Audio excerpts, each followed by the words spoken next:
थलपती विजयचा आता मुख्यमंत्री होण्याचा मार्ग मोकळा झाला आहे। विजयने नक्की कसा गेम फिरवला आहे आणि बहुमताचा आकडा कसा गाठला आहे सांगतो, पण त्याआधी थोडक्यातला नक्की फॉलो करा। तामिळनाडू विधानसभा निवडणुकीच्या निकालात थलपती विजय यांच्या टीव्हीके पक्षाने तब्बल 108 जागा जिंकून सर्वांनाच धक्का दिला होता।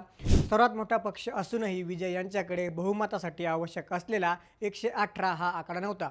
सुरुवातीला काँग्रेसनं पाठिंबा दिल्यानंतर हे संख्याबळ 113 पर्यंत पोहोचलं होतं, पण तरीही 5 आमदारांची कमतरता भासत होती। 2 वेळा राज्यपालांकडे जाऊनही पूर्ण आकडा नसल्याने सत्ता स्थापनेचा पेच कायम होता। मात्र आता सर्वात मोठे अपडेट समोर आले आहे।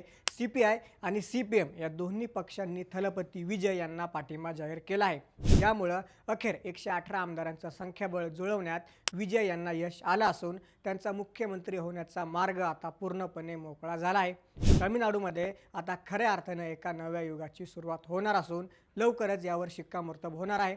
तुम्हाला काय वाटतं, थलपती विजय तामिळनाडूचा चेहरा बदलू शकेल का?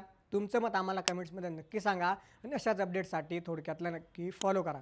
बातमी म्हणजे थोडक्यात।